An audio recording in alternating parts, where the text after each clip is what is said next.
How's it going, ladies and Bruce? It's Bobby Sixkilla. Welcome back to the Divine Deception. We've kicked off with the Locke story in the last episode because we can't make any progress on any of our ongoing stories. So we're continuing with Locke's story now until we can get a key that's going to unlock something else. Let's carry on, shall we? At least the story is pretty interesting. Expected value. There he was, sitting by himself in the bar of an underground casino. Buck Underwood was nursing a drink by himself. It was an odd look, most certainly.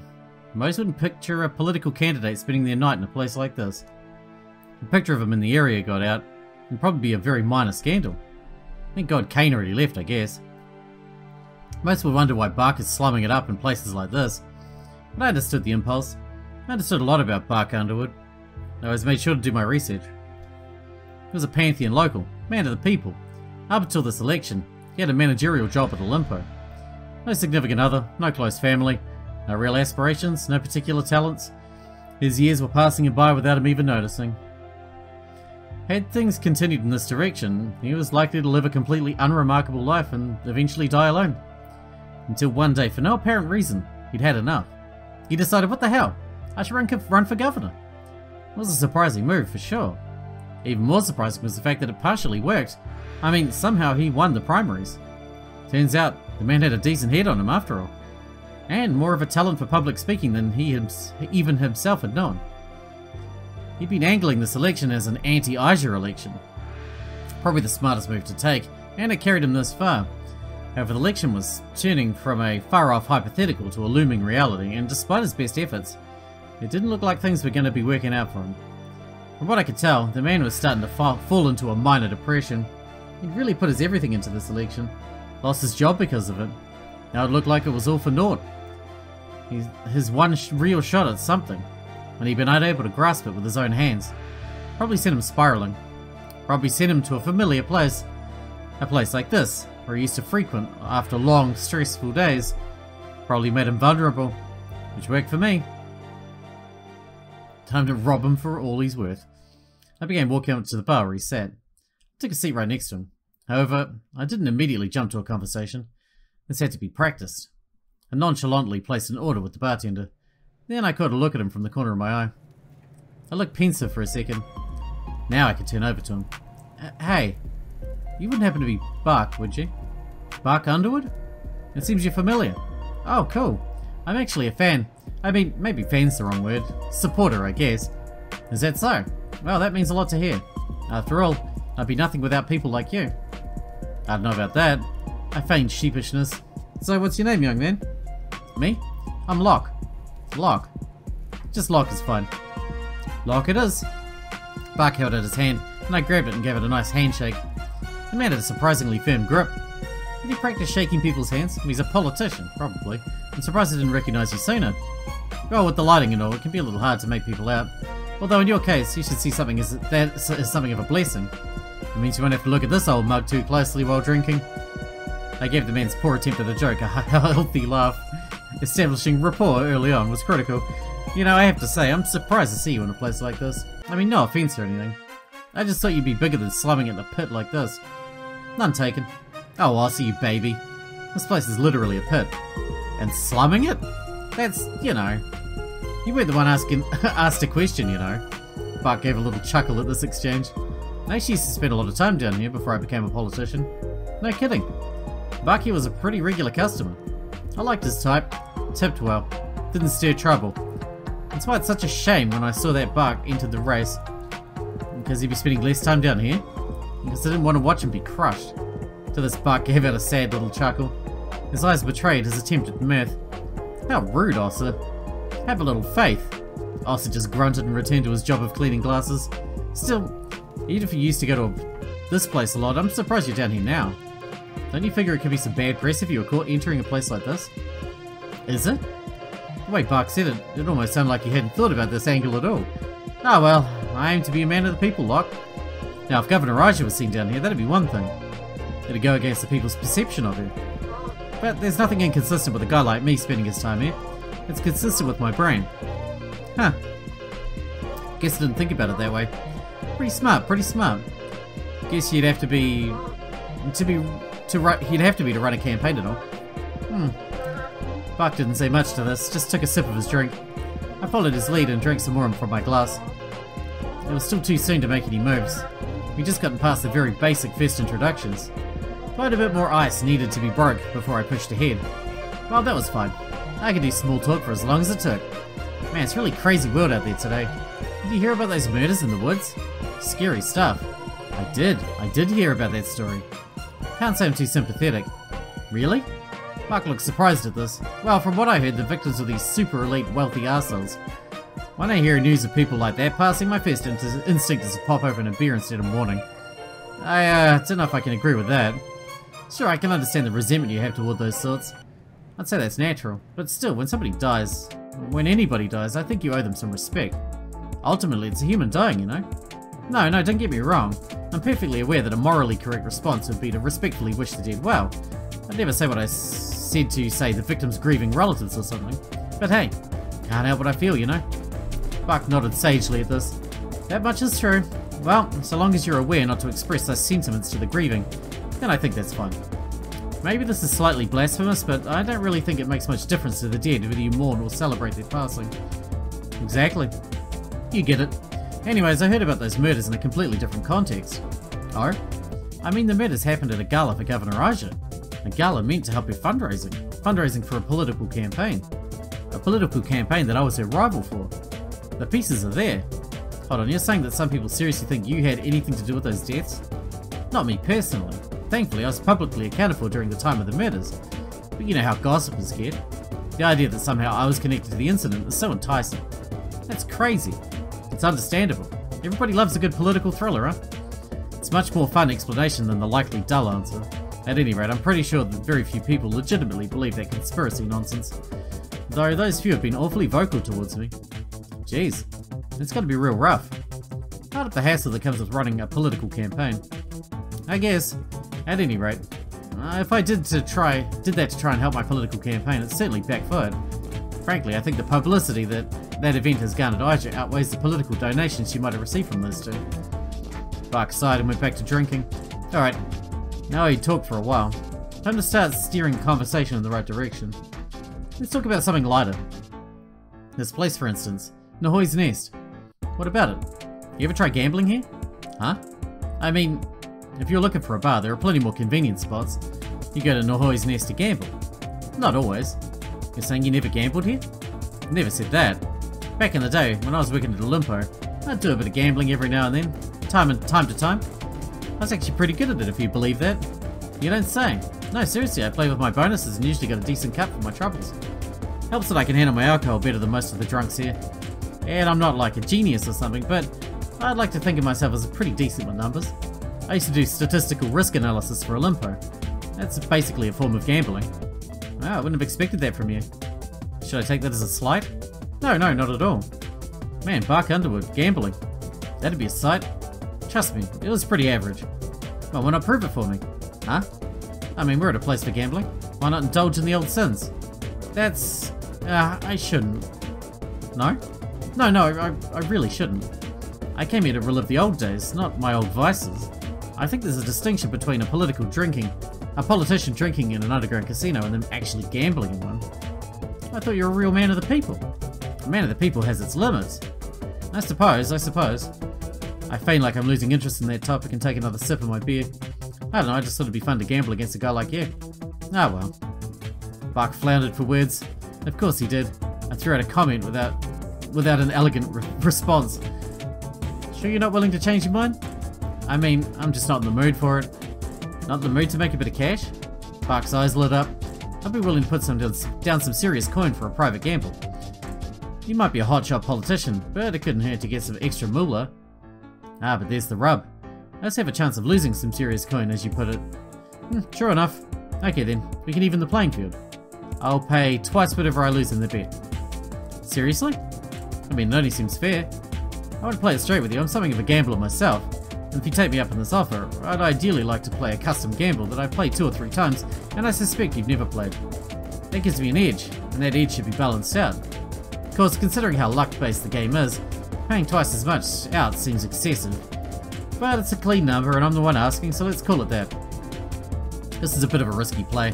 Being this generous on my offer should have been a sure tip-off to anyone savvy enough to definitely not accept my deal. But the read I was getting on this guy told me that unless I sweetened the pot a bit, he wouldn't bite. And my research on Buck said he wasn't as savvy as he liked to make himself out to be. Despite this, Buck still hesitated, taking another long sip of his drink. Still feeling sheepish, huh? Alright, how about this? I put an arm on one of his shoulders and leaned in slightly.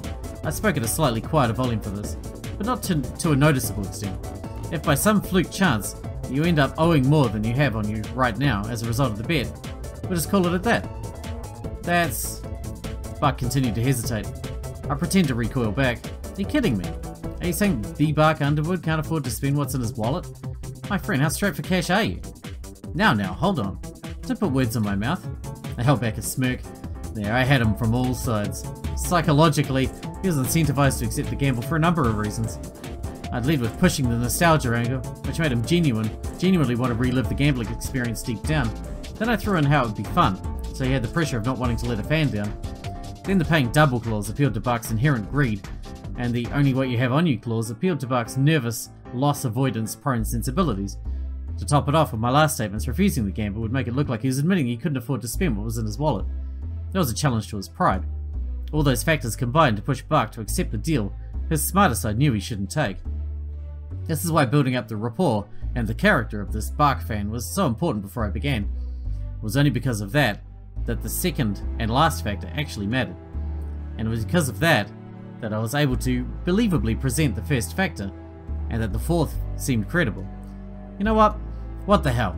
The night's still young. Why not have some good old fun? That's the spirit. Trust me, this is going to be a blast. Got him. The two of us finished our drinks and got up from the bar. So you mentioned you had a gamble in mind. Right, yes, I did say that, didn't I? Let's go over to a private table and get things started. I walked right over to a table where I just gambled with Kane. Standing on the other side of the table, I noticed Buck already beginning to sweat a little bit. Feeling nervous, buddy? A little bit, I must admit.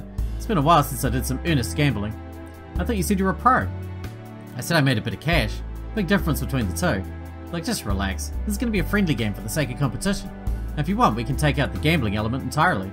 No, keep the gambling in. The game only counts if there's something on the line. There. That's the gambling spirit I love to see. Yo, Asa. I called out to the casino owner. Come over here to officiate. I'm tending a bar. Get one of the casino dealers to officiate. That's what they paid for. Ah, come on. Nobody's there now. Fine. I suspect Asa gave in because he knew I'd pester him more if he didn't. So this is when the thing happened. And Asa wasn't there, he was officiating. Do we really need an officiator for a friendly game? Not really, but I like an audience. And Asa needs a break. This is the only way he's going to give himself one. Wow, how thoughtful of you. How bullshit more like. This guy was seriously taking all of this bait? What a rube. Alright then, let me declare the rules of the gamble. Let it be known the rules are being laid. Love it. Love that ominous shit. Keep it up, Asa. So the name of the game we're going to be duking it out on is called Battle Blackjack. Battle Blackjack? You mean competitive blackjack? Got it in one, Buck. That's weird. Blackjack always struck me as more of a single-player game. Well, that's why this is a custom creation. Now it's a two-player game. I pick up one of the sealed decks that the private tables had. Then I opened it up and slid a number of cards out of it. Afterwards, I passed the cards over to Buck to let him examine them. We're going to be using a totally normal deck, minus the jokers and the clubs suit. The jokers I get, but why nix the clubs? Because the clubs are my least favourite suit. I actually like the clubs. But I mean, why cut a suit at all? Trust me, game takes too long with all four suits. Fair enough. So at the start of the game, we both draw 13 cards from that collective deck. It'll be shuffled first, of course. Then we start the first round. Every round there will be 3 battlefields. I select 3 spaces in the centre of the table to demonstrate my point. Starting with the person who lost the most battles last round, we take turns placing cards face down in the battlefields. Lost more battles? Buck, buddy, I'm getting there. Don't be one of these people who keep snipping in halfway through my rules explanation. Sorry, I'm just trying to keep a handle on the rules. But just hear me out and then you can ask questions. So yeah, we take turns every round. You can either place a card or pass. When you place a card, you can choose any card in your hand and place it face down on any of the battlefields. When you pass, you say you have no more desire to fight on any of the battlefields. Once both players are pass back to back, the round enters the war phase. This is when the battlefields are evaluated. The player who placed the last card on the battlefield is the one who owns it. During the war phase, the cards in each battlefield are turned face up and the points are tallied up using blackjack rules. Number cards worth their value, face cards worth 10, aces worth 1 or 11, whichever helps. If the collective total of the stack is 21 or less, then the player who owns the battlefield wins the stack. On the other hand, if the collective total is more than 21, then the player who owns the battlefield loses the stack. Okay, I think I'm beginning to see the picture here. It's like a psychological battle. You want to be the last person to play a card on a stack, but you need to make sure the stack is 21 or below. Hey, now you're getting it. The winner of the stack pushes it to the side of the table. The stacks are kept separate from each other. Each stack counts as a point. Actually, you know what? Let's really define this point. A stack is a vertical pile of cards won in the battle phase that can't be split up or altered in any way. Then both players draw cards back up to 13, with the person who lost more battlefields in the last round drawing first. The deck is not reshuffled at any point. The cards in it are a finite resource. After all, in a battle, careful ammo management is key. As it is in war, so it is in politics. Too true, I guess. Point is, if you're below 13 cards, but there's no more cards to draw, tough luck, you're in the endgame now. The game continues until a round starts and neither player has any more cards to play or draw. At that point, someone should declare the war is over. The moment that happens, the game ends, and we're in the scoring phase. The person who won the most stacks over the course of the game is the winner of the gamble. And, I'll let a slightly mischievous smile cross my face, for every card on the loser's side of the table, once the scoring phase begins, the loser has to pay the winner a white chip. That does Buck recoil a little bit. The white chip was the most expensive chip in Nahoi's nest. It was an unorthodox price, not a multiple of 10, but that's just another remnant of Os's odd whims. The thin black line drawn across the table indicated the specifics of what I meant by the sides comment. White chips? Oh come on, it's just a little heat. Remember, it's just for every card on your side of the table. Which means as the loser, the less stacks you win, the less you have to pay out. And the smaller stacks you win, the less you have to pay out. I suppose a rule like that does make things more interesting. It'll get to the heart of gambling, adding an element of risk reduction for those who want to play it safer. Right, you're catching my drift. Still, are white chips really necessary? Man, don't you remember our conversation? This is to your benefit. True.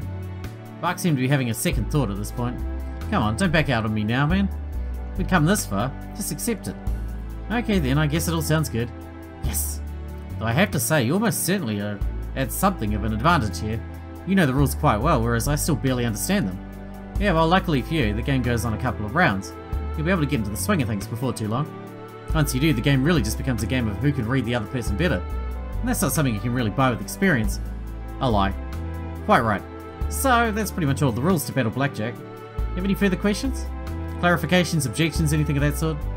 Buck actually took a second to consider the question. Then he shook his head. No, I think it all tracks. Excellent. So, let it be known that the rules have been laid out and accepted.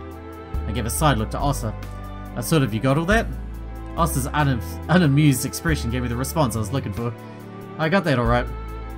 From the look of it, Ossa was wise to what I was trying to pull here. But Ossa also looked like he wasn't quite close enough to Buck to break precedent and interfere. He'll do his job as an impartial referee. An impartial enforcer. Alright then, enough pussyfooting around. Let's get this party started, huh? Buck, be a powerful man and shuffle that deck of cards in front of you. Sure thing. Buck did as I asked, giving a fairly basic Hindu shuffle a few times. A card or two. He was at the level of someone who interacted with cards somewhat frequently, but not nearly often enough to be called an expert. Finally, once he had mixed up the cards to his satisfaction, he put the deck in the middle of the table. You want to draw first, or should I? You can choose. I want you to think I did anything funny with the deck or anything. I didn't until you said something incredibly suspicious like that. I think I'll be drawing first, if you don't mind. Sure, go on ahead. I reached out and slid 13 cards over to my side of the table, and began grouping them up into a little pile. After I was done, Buck reached over and did the same thing.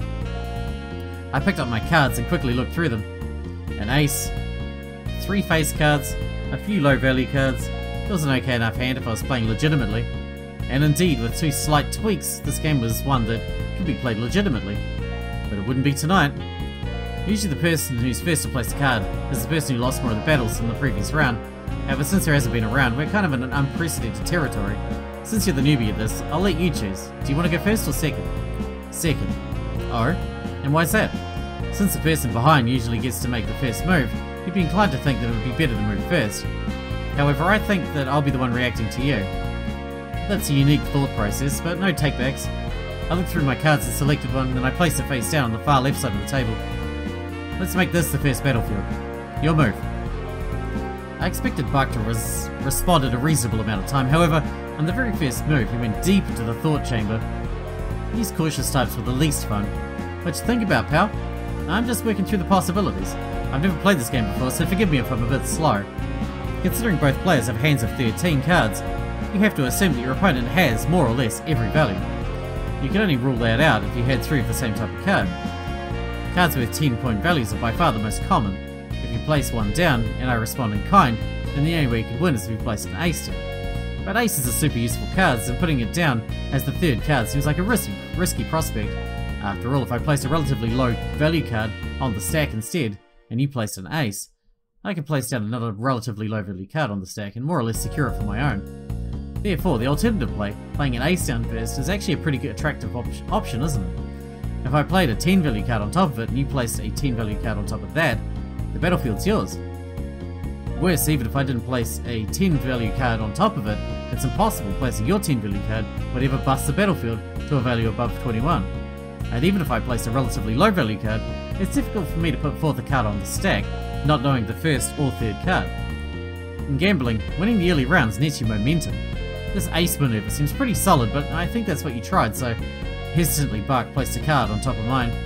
I have to say I was decently surprised. Buck had better analytical skills in him than I gave him credit for. That's what he did as a job, for fuck's sake. Not good enough skills, but decent ones. You know I can hear all of that, right? I know. Oh, some reverse psychology going on. I can dig it, I can dig it. Firstly, I love me some chatty opponents. The chattier the better. Anyways, I grabbed another card from my hand and placed it in the middle of the table. New battlefield. Buck eyed me with some suspicion at this move. He weighed his options carefully for a full minute. Then nervously he placed a card on the leftmost battlefield. Yeah, this guy had no idea what I was up to. Now, I'd actually be better to give this one some thought, just in case. With my options considered, I carefully placed the card to the right of the table. And there, all 3 battlefields defined. I don't quite get your strategy. Oh, no need to get it. Your turn. Buck continued to eye me with skepticism. I thought we were only allowed to place 1 card per turn. Are we allowed to place as many as we want? Still, he proceeded to place a card on the centre pile. Without much hesitation, I placed a card of mine on the rightmost pile. Buck responded to this by playing a card on the rightmost pile. Well, I wasn't backing down. I placed another card of mine on the rightmost pile. Here, Buck hesitated. He was clearly considering passing. However, he decided to place one more card on the middlemost pile. To this, I placed a card on the leftmost pile. He looked up with me, and then, with a slight grin, spoke. Pass. I smiled right back at him, without even looking at my cards. Placed one on the middlemost pile. Pass. There was a bit of hesitation in this statement. Again, effortlessly, I tossed a card of mine atop the leftmost pile. Pass? Buck had devolved to full-on confusion. This wasn't stopping me. I placed a card on the middlemost pile. This pattern continued with me placing cards alternating on the left and middle piles, and Buck continued passing, until I was completely out of cards. Then and only then did I let up. And pass. What was that? I was playing the game, Buck. I thought I explained the rules well enough. I mean, you did, I think. I just don't... Buck stalled out. He was just generally confused. He wouldn't be for long. Well, time for the war phase. As you could guess, I own all 3 of the battlefields. Now it's time to see who wins the battles. I turned it over the leftmost pile first. Didn't take a mathematician to calculate this one. Oh, just a bit north of 21 it seems. This one's your win, Buck. I slid over the stack. Reluctantly, he placed the stack right on the edge of the table. Now for the middle battlefield. Once again I flipped over the cards. Once again the result was clear. Another bust.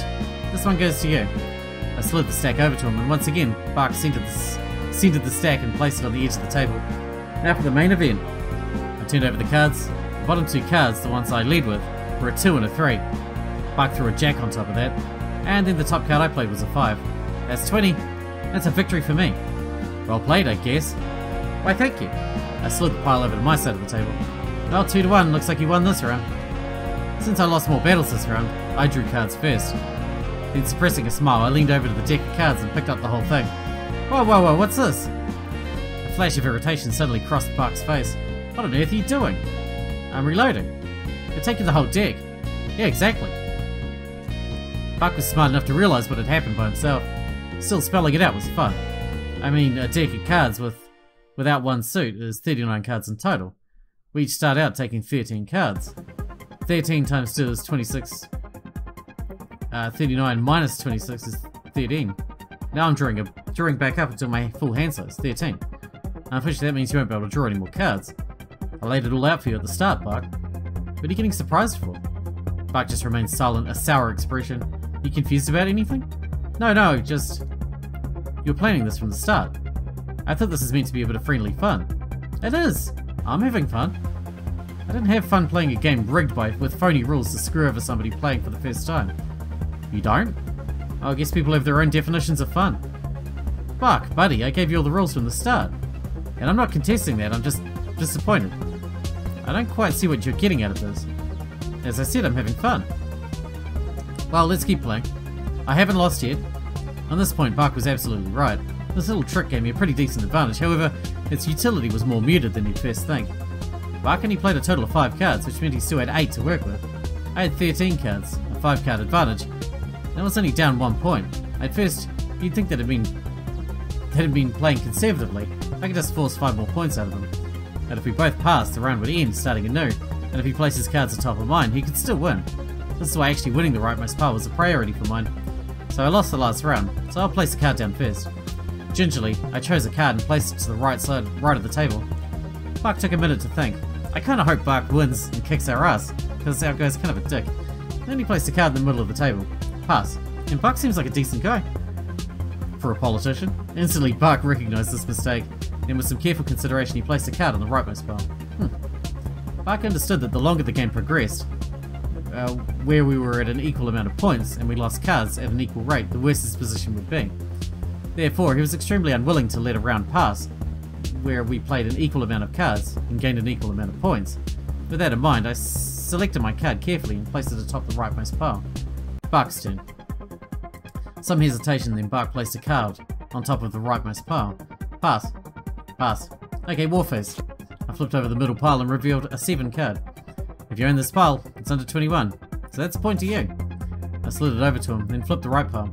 I played a 9, then he played an ace, and I played a king. He played a 4. You also own this pile, but I'm afraid this is 24. It's a bust, so this one goes to me. I slid the pile over back to my side. It was 3 points to 2. Buck's advantage. He was down 5 cards while I still had 11. One look at Buck and he knew he understood how bad this looked for him. Well, no cards to draw, so on to the next round. Oh, and it appears I've never laid out the rules for what would happen if we won an equal amount of battlefields in the previous round. I think it's fair that whoever played the first card in the previous round continues the trend. Is that okay with you? Fine. Buck was just done with this. The only reason he was still playing was spite. A motive I could respect. Okay, then I'll go first. I grabbed a card and placed it in the middle of the table. Buck, with an uncharacteristic amount of speed, placed a card atop mine. I played a card on top of that one. Pass. Pass. Wartime. I earned the sole battlefield, so here's hoping we're below 21. I flipped over the cards. I played an ace. He played a 10. I played another king. Magic 21. Point to me. I slid the stack over to my side of the table. We were now tied 3 to 3. Buck had 4 cards and I had 9. I won, so you placed first. Without much thought, Buck played a card at the middle of the table. I placed one to the left side of the table. He placed one to the right side of the table. Pass.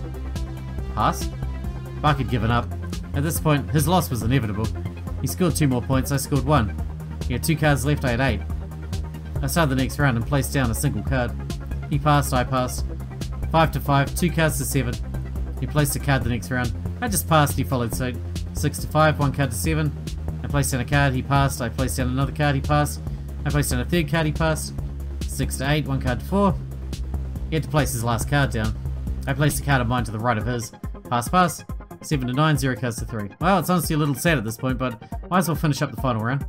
I'll go first. I placed a card in the middle of the table. Pass. Buck was 100% checked out, which was great for me. It would make the last step much easier. I placed a card at the right of the table. Pass. Placed a card at the left of the table. Pass. Pass. Alright, I own all 3 battlefields. Time to check them. Do we have to do this? It's a matter of policy. I flipped over the 3 cards and dragged each one over to my side. At the same time, I stuffed my left hand in my pocket. Okay, new round, but I'm afraid suddenly I pulled 3 decks of cards out of my pocket and tossed them over to his side of the table. The war is over. What the hell? Let's go over with what just happened. What was happening here? First, the payout. The rules state that the loser owes the winner a white chip for every stack on the winner's side of the table, which results in a suspiciously low payout. Have I got something switched around in my head? Oh fuck, I didn't even notice that there was a blue words, I was just reading. Sorry.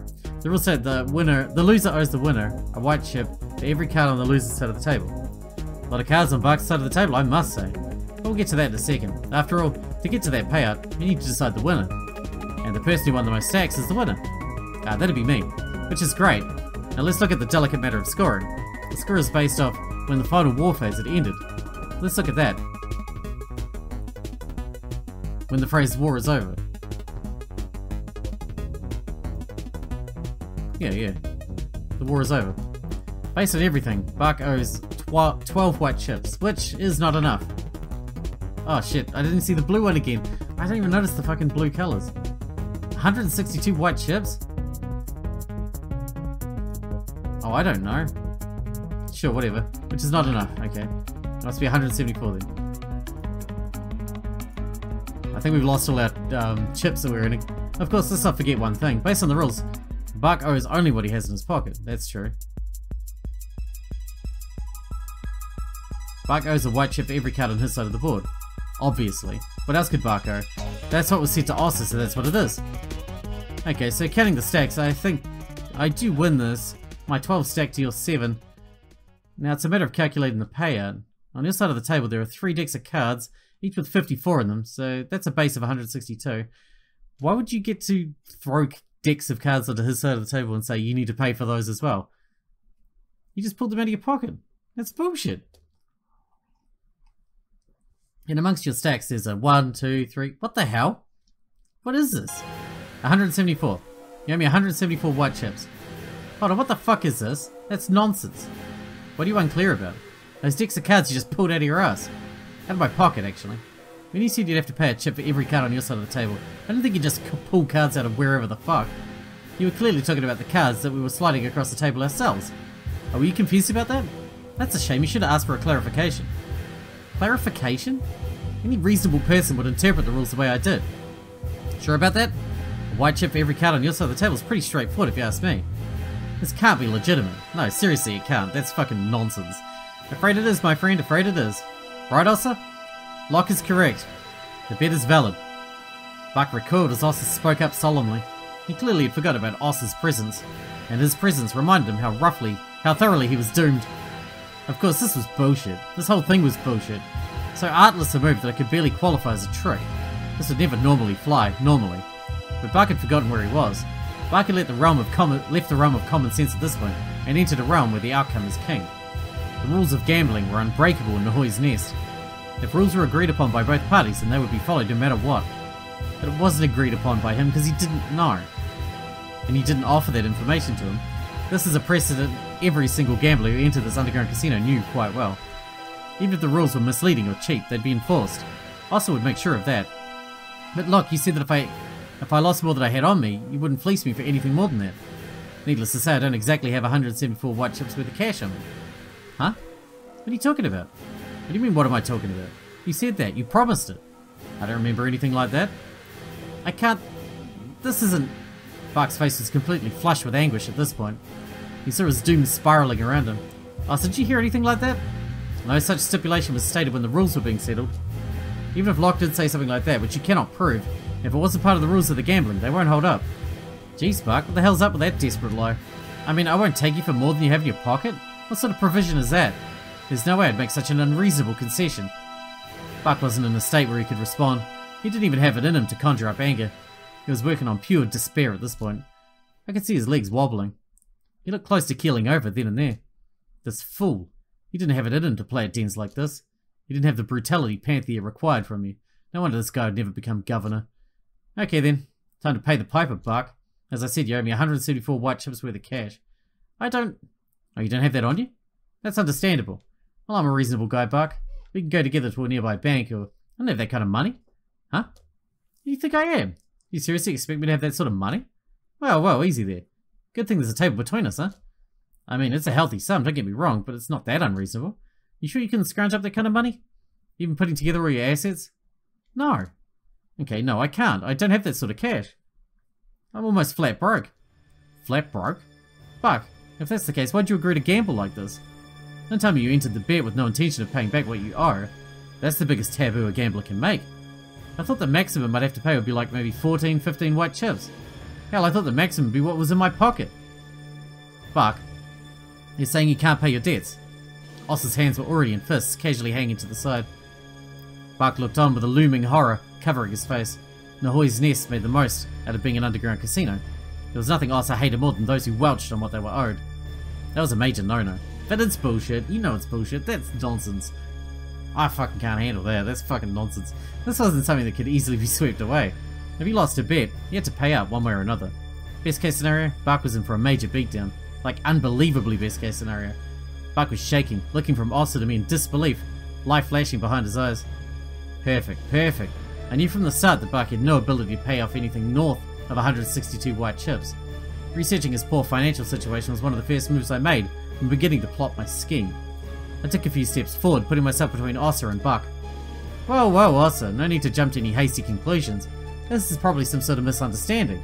Buck and I will just sort this out in one of the private rooms. By the time we come back out of it, I'm sure we'll have worked it all out.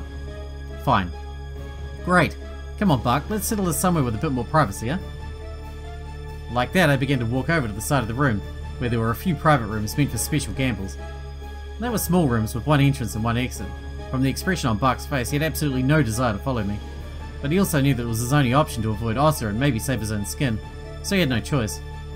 So he walked right beside me and the two of us exited the scene into the closest room. Now I had him. The two of us were separated from the main hall. Absolutely no witnesses. If he left, he'd get the shit beaten out of him. I was entirely in control of the situation. Now to squeeze this sucker for all he's worth. That's much better. I prefer this atmosphere, don't you think? Buck was understandably even more nervous now than he was before. Like, please, you don't have to do this. I mean, with your skills, you're cutting. Shouldn't you have enough money? You do, don't you? So what's the use extorting a poor old man like me, already down on his luck? Do you really want this on your conscience? When you go up to the pearly gates, do you want to be denied over what you did to someone like me? Is that a worthwhile sacrifice? Let me go and your soul will be cleansed. Repent, I say. Let the light into your heart and you'll be saved, my son. You done with your little outburst? Good. In that case, why don't we get down to business? First things first, I'm going to need you to unbuckle those pants and drop trowel. Excuse me? Sir, please. I know you require payment, but just think about it for a second. Are you really going to have any enjoyment out of this in this setting? I mean, there's not even anything in this room like a couch or It's not what you're thinking, you perv. Hate to break it to you, but you're not my type. Oh, good. Was that disappointment I heard in your voice just now? I don't know, I didn't think my looks were that bad. Oh yeah, I'll be in sure and style nowadays. I'm sorry, were you looking to prostitute yourself at an underground casino tonight? Because that could be arranged. Of course not, no way. In that case, less bitching, more exposed genitals. With a reluctant look on his face, Buck acquiesced. Honestly, I was surprised it was that simple. This man truly had no dignity left, it seemed. Alright, next thing I'm going to need you to do is get in the most compromising position you can manage. Okay, something like this. Whoa. What, is that wrong? No, that's definitely the sort of thing I was looking for. Just surprised you jumped to that so quickly. Anyways, this'll work. I fished around in my pocket and took out my phone. Then I took a few photos. Got a variety of angles, just to be sure. Ugh. Even if I deleted these, it felt like my phone was now somewhat permanently tainted. Oh well. Alright, you can get up now and stop making an ass of yourself. I mean, you're a politician, for Christ's sake. Buck did as he was told. That was insurance. Huh? Now, if you attempt in any way to wriggle out of your debt to me, I can make sure that those photos are on the top of the kamapa in a matter of minutes. Buck very visibly gulped. What was he expecting I was going to do with those photos? This guy seemed too dull to be writing for offers. So then, with that in mind, I would think that you would be very incentivized to try and repay me. Let's hear it. How are you going to make it up to me?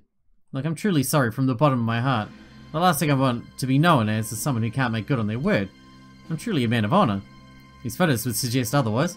So, do you really have to kick me when I'm down? I don't have to, but it's a bit of fun. Do you think I'd go through all of this if I actually had the funds to pay you back? If you could just give me a bit of time, then I'm sure I could accrue enough capital with a bit of work. And how much is a bit? Well, it would be after the election? Probably. And I'm afraid that's too long. Now, I don't want to curse the internet with these photos either. We're on the same side here. So think long and hard. You really have no way to repay me? No assets, no connections? Nothing you could think that might be worth the amount you bet. Right now? I'm throwing everything I have into this election. I mean, maybe if I won the election. If you won the election, there are plenty of things being governor can do for you. Power, information, resources. All things that I accept for repayment. And I'd be happy to do it for you, really. It's just the fact that I don't know if I can realistically promise you any of that. I had him. I mean, you're Panthean, right? What do you think the odds of my victory are? Not great, I have to say. Exactly. With every passing day, my chances of actually defeating Governor Raja dwindle and dwindle. I had a bit of a boost at the beginning, promising change and an end to Aja's reign. There were plenty of radicals looking to shake things up, but those sorts of promises only get you so far.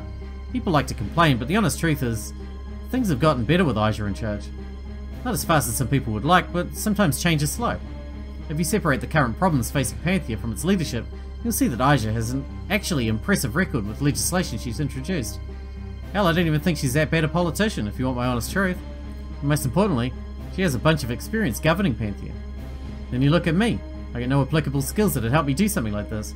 No real selling points other than not being Aja. I mean, look at me. I ended up being pantless in an underground casino at the dead of night. Is this the sort of behaviour a governor should be engaging in?